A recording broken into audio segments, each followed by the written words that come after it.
आज मैं आपको लेके आया हूँ आशियाना हाउसिंग की सेल्स गैलरी के अंदर, जहाँ पे इनका एक जो नया प्रोजेक्ट आ रहा है उसके बारे में हम बात करने वाले हैं।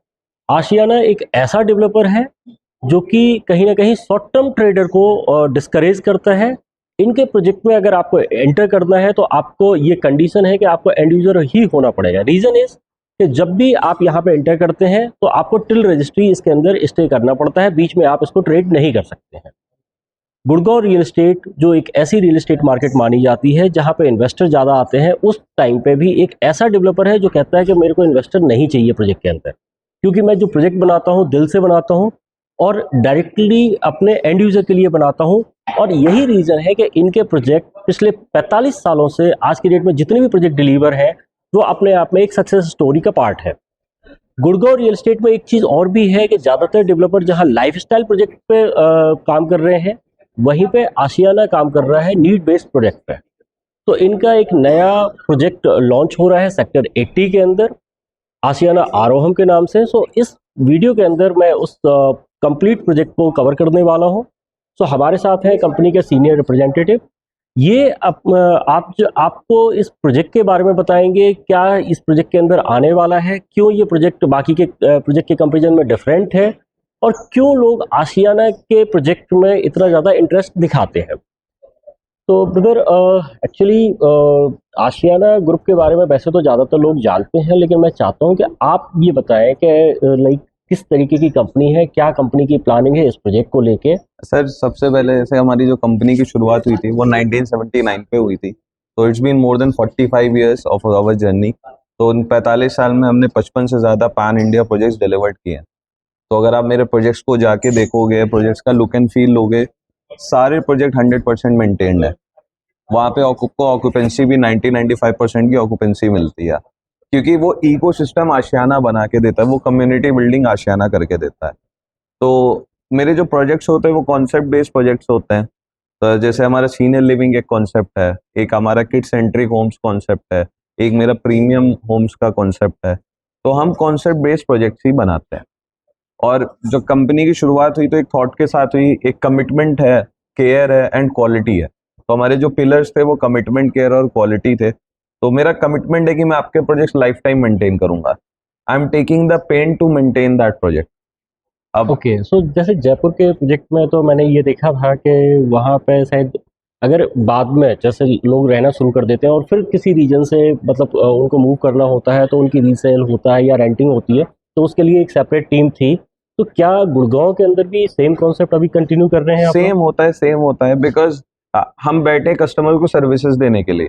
तो सिर्फ सेल तक सर्विस नहीं होती है, मैंने बोला ना कि हमारी लाइफ टाइम कमिटमेंट होता है।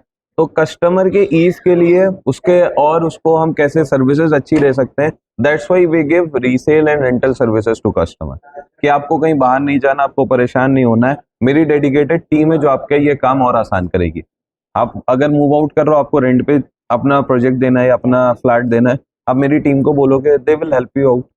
अच्छा, आशियाना आरोहम बड़ा फैंसी नाम है। मतलब आज के टाइम पे क्या हो रहा है ना, संस्कृत के नाम जो है ना वो कई बार लोग फैंसी लगने की वजह से यूज कर रहे हैं।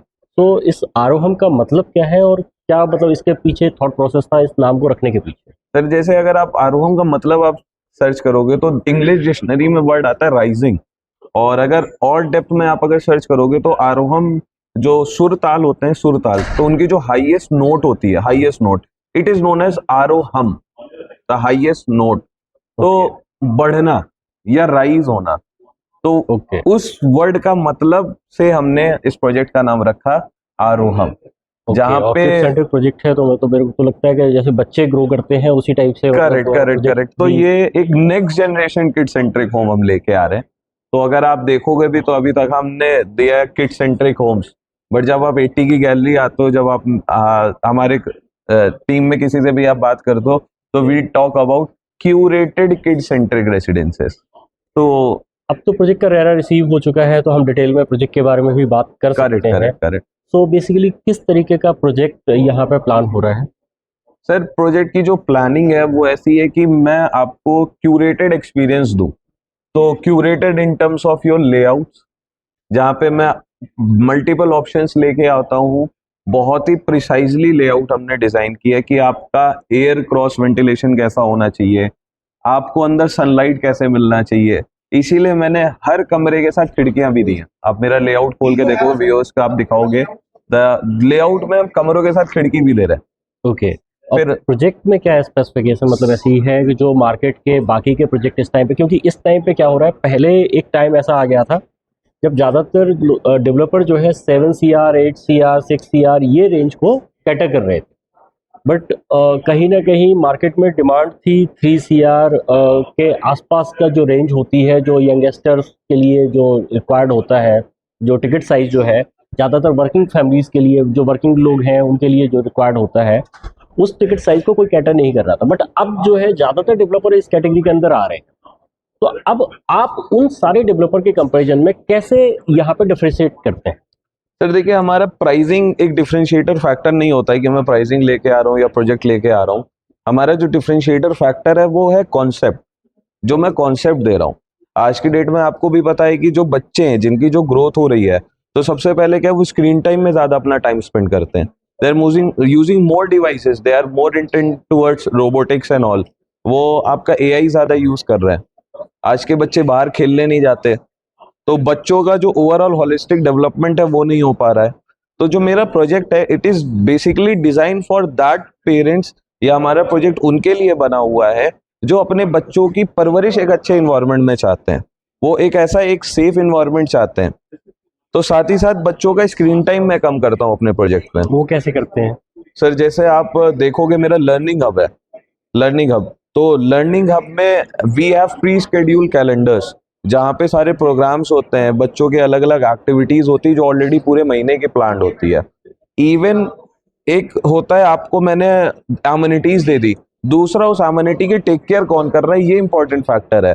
To maintain all the things, Ashiana के पेरोल पे एक लर्निंग हब कोऑर्डिनेटर होता है। तो पहला तो आपका स्क्रीन टाइम कम कर रहा है, दूसरा बच्चों का मेंटल और फिजिकल ग्रोथ हो रही है, बच्चों के होलिस्टिक डेवलपमेंट हो रहा है, और तीसरा सबसे बड़ा है कि बच्चों को एक सेफ इन्वायरमेंट मिल रहा है, वो माहौल मिल रहा है, वो कम्युनिटी मिल रही जो शायद हमें आपको भी कभी नहीं मिली।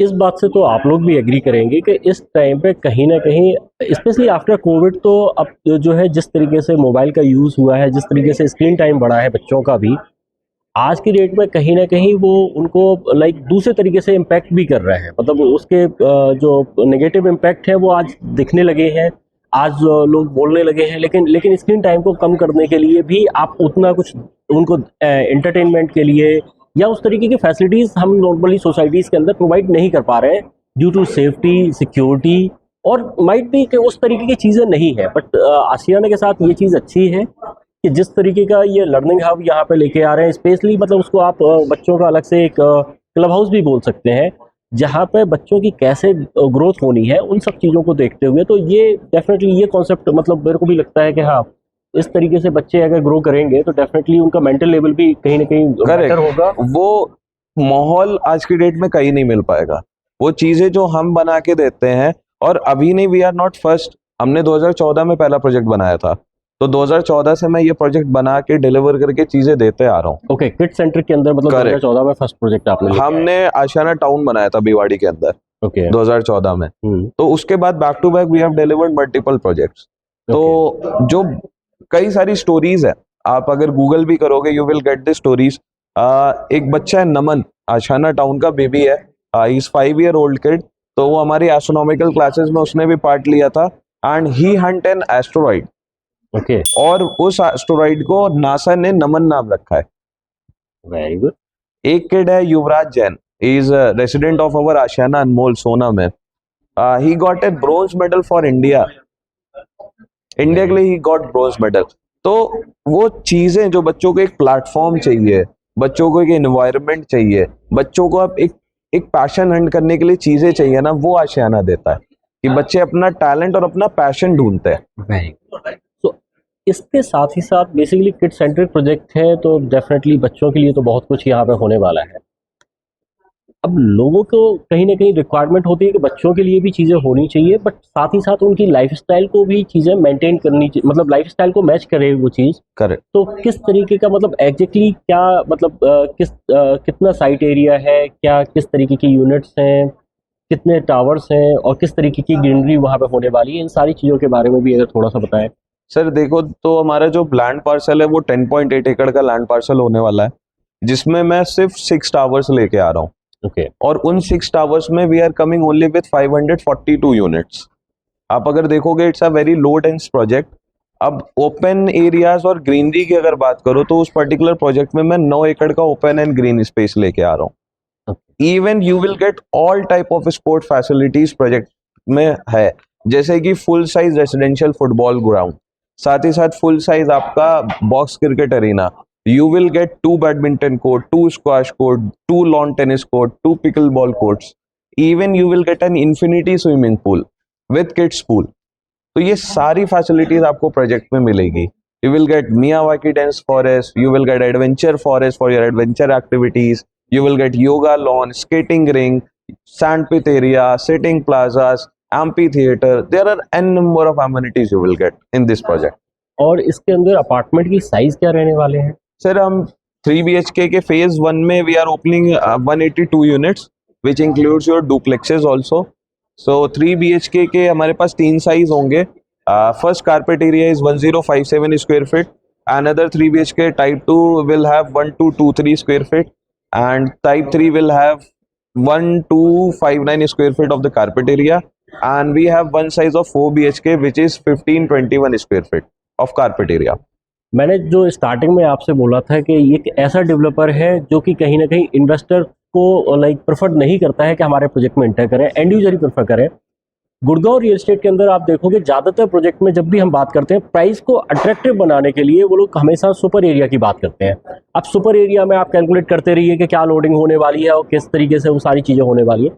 बट आशियाना एक ऐसा डेवलपर है जो कहता है कि जी मैंने जो प्रोजेक्ट बनाया है, जो कॉन्सेप्ट डिज़ाइन किया है, वो एंड यूजर के लिए है, और मैं आपको एग्जैक्ट इन्फॉर्मेशन देके ही जो है चीज़ों को क्लोज करना चाहता हूँ। आपको जो भी प्रोडक्ट आप लेते हो वो लाइक आपके कारपेट एरिया पे आपको मिल रहा होता है। प्राइसिंग आपको बॉक्स प्राइसिंग यहाँ पे मिलती है। सो प्राइसिंग कहाँ, प्राइसिंग के जब पॉइंट आया है तो क्या प्राइस रेंज से यहाँ पे आज की डेट में स्टार्ट होने वाला है, और क्या मतलब बेसिकली क्या रेंज रहेगी यहाँ? जैसे हम मिन टू मैक्स प्राइस लेके आते हैं, वो ऑल इन प्राइस होता है विच includes your EDC, IDC, car parking, club and PLCs। तो मेरा जो 3 BHK 3 टॉयलेट का जो सबसे छोटा साइज है 1057, it will start from 2.99 CR and maximum it will go up to 3.08 CR। वैसे ही जो मेरा टाइप 2 है 1223, it will go start from 3.46 CR and it will go up to 3.56 CR। Then अगर मैं टाइप 3 की बात करूँ 3 BHK की, तो it will start from 3.38 CR and it will goes up to 3.51 CR। और अगर मैं 4 BHK की बात करूं तो 4.08 CR से लेके 4.19 CR तक जाएगा। ओके। और सेक्टर 80 के बारे में थोड़ा सा, लोकेशन के बारे में भी अगर आप बता पाएं कि किस तरीके की लोकेशन है, क्योंकि वैसे तो हो सकता है कि ज़्यादातर लोग जो इस एरिया के आसपास रहते हैं वो लोग तो जानते होंगे लोकेशन के बारे में। सर पर्सनली मुझे भी ये लोकेशन बहुत पसंद है क्योंकि मैं भी वहीं रहता हूँ, मैप्सको माउंटविल में नियर बाई है। तो I really like this location. First of all this location is in lap of nature. आप पीछे देखोगे you will get a beautiful green view of Karma Lakeland. आप राइट हैंड साइड सामने देखते हो full Aravali hills and NSG camp होता है। शोर शराबा नहीं है, बहुत ही पीसफुल एंड काम एरिया है। इवन गुड़गांव का आई थिंक पहला सेक्टर है जिसको HSIDC खुद मेंटेन कर रहा है, जहाँ पे एक लैंड पैच इज बाइफ्रिकेटेड कि कहाँ पे आपका स्कूल बनेगा, कहाँ पे आपका हॉस्पिटल आएगा, कहाँ पे आपकी ग्रुप हाउसिंग आएगी। तो एक प्लान्ड सेक्टर जहाँ पे ऑलरेडी सारी चीजें प्लान्ड है, जहाँ पे डेवलपमेंट भी अकॉर्डिंग टू प्लान होने वाला है। तो मेरे ख्याल से लोगों को वो प्रेफर करना चाहिए, लोगों को वहाँ रहना चाहिए, क्योंकि आने वाले टाइम में that sector will be the most premium sector. आप लेफ्ट हैंड साइड जाते हो 1.1 किलोमीटर पे आपको NH8 मिल जाता है। आप राइट हैंड साइड जाते हो with in 5 to 7 kilometre you will reach SPR and Dwarka expressway. तो आप सेंटर पे बैठे हो, स्कूल्स नियर बाई हैं, हॉस्पिटल्स नियर बाई हैं, शॉपिंग कॉम्प्लेक्सेस नियर बाई हैं, तो सारी विसिनिटी आपके पास में ही है। तो आपको जो लॉन्ग ट्रेवलिंग है ना वो नहीं करनी। ओके। सो प्रोजेक्ट भी रेडी है, रेरा भी आ चुका है, तो फिर लॉन्चिंग का कब क्यों वेट हो रहा है? कब लॉन्च इसको करने वाले हैं, कब अलॉटमेंट करेंगे? सर वी आर प्लानिंग 99% सब कुछ श्योरिटी है कि हम 7 दिसंबर को we will launch our project officially. तो जहाँ पे we are inviting all of my customers जो ऑलरेडी इंटरेस्टेड हैं to see the sample apartment, to see the model. और बहुत प्यार से हमने बनाया है, बहुत थॉटफुली डिज़ाइन किया है प्रोजेक्ट में। तो आप आइए 7 तारीख को, एक एक चीज़ देखिए कि how we have place your windows, how we have use your doors, हम कैसे उसमें कैबिनेट बना रहे हैं, हम किचन क्या सोच के हमने बनाया है, किचन में क्या क्या इक्विपमेंट्स लगा रहे हैं, आपको एक ट्रीटेड फ्रेश एयर सिस्टम में क्यों लगा के दे रहा हूँ, how it will work, each and everything. मैं 7 तारीख को सेल्स गैलरी में मिलूंगा, तो वहाँ पे आप लेके आइए, एक एक चीज़ पे हम डिस्कशन करेंगे और आपके बेहतर परवरिश का पता कैसे सेक्टर 80 में आशियाना आरोम बनेगा हम उसको भी बताएंगे। तो आपको क्या लगता है, अगर आप भी चाहते हैं इस सोसाइटी का पार्ट बनना, इस कम्युनिटी का पार्ट बनना, या इस प्रोजेक्ट को एटलीस्ट एक बार विजिट करने के लिए आप आना चाहते हैं, तो आप हमारे नंबर्स पे कॉल करिए, हमारी टीम आपको साइट विजिट में हेल्प आउट करेगी। और 7 तारीख को जब ये लोग सैम्पल अपार्टमेंट ओपन करेंगे तो उस टाइम पे हम आपको इनवाइट करेंगे और हम आपको जो है सैम्पल अपार्टमेंट भी दिखाएंगे। और मुझे लगता है कि जिस थॉट के साथ ये बनाया गया है ये आपके बच्चों को भी पसंद आएगा। जैसे पहले एक ऐड काफ़ी चलती थी, बचपन में काफ़ी देखी होगी शायद, जो बीवी से करे प्यार वो प्रेस्टीज से कैसे करे इनकार। तो यहाँ पे मतलब मैं आज ये बोल सकता हूँ कि ये एक ऐसा प्रोजेक्ट है जो मेरे को पर्सनली पसंद आया है। और इस प्रोजेक्ट के बारे में कुछ ऐसा बोला जा सकता है कि अगर जो बच्चों से करे प्यार वो आशियाने से कैसे करे इनकार। तो अगर आप आना चाहते हैं, आप इसको देखना चाहते हैं, समझना चाहते हैं, तो आप हमारे नंबर्स पे एक बार कॉल जरूर करिए। Thank you very much.